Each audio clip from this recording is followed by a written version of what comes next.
of their conversation, but Frank meant it. By this hour of the morning, Bruce was usually freshly scrubbed, his hair combed and slicked down, and he would have done what he could with his clothes. Not today. It was all Bruce could do to grunt in reply. They walked in companionable silence, an inch of fresh snow squeaking beneath the soles of their boots. The gloom overhead thinned a little and the light brightened. It was agony on Bruce's bleary eyes. He closed them tightly and gritted his teeth. "Hello," Frank breathed softly behind him. "What have we here?" Bruce opened his eyes. They were 30 yards from a point on the southern perimeter fence that was out of the direct eyeline of the guards in the watchtowers. There was a figure standing motionless on the other side of the wire, a brave or desperate thing to do since, needless to say, the guards didn't exactly encourage interaction between the locals and the camp inmates. It was an old woman, to judge from her attire. She wore a shapeless woolen dress and a black-fringed knitted shawl.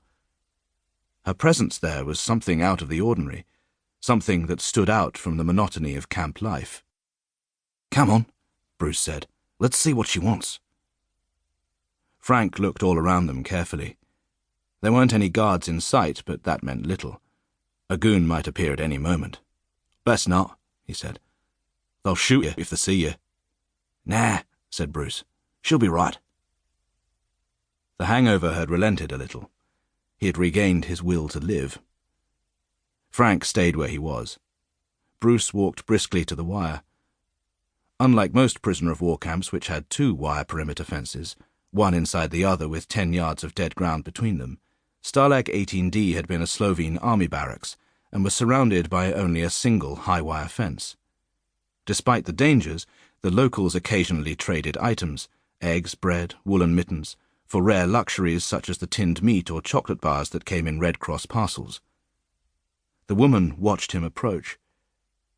Bent and shapeless as she was, she reminded Bruce of old Sis Moore, who used to terrorize the kids of his neighborhood when he was growing up. It was rumored she would beat, and often eat, kids who strayed onto her property. "Hello," he said as he neared the wire and smiled. She stepped forward and held out her hand towards him. His smile faltered as he met her eyes, green and unmistakably youthful beneath the fringe of the shawl. "Bitte," she said. "Bitte hilf mir."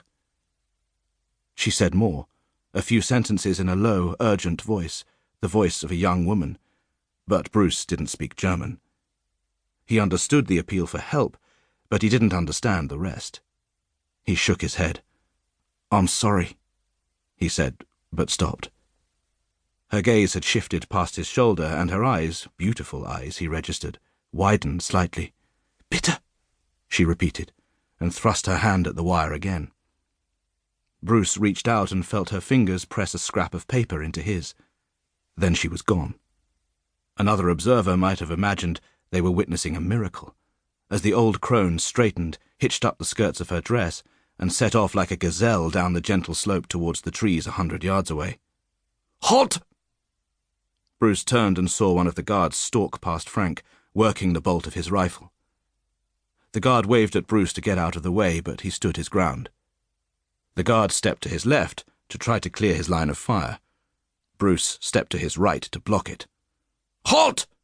the guard yelled again, his voice cracking with fury. "Run!" yelled Bruce, still facing the guard. "Faster!" The dogs began barking, a wild, savage sound. The guard made to step past Bruce, but Bruce lowered his shoulder and shoved him. Instead of firing at the fleeing girl, the guard rounded on Bruce.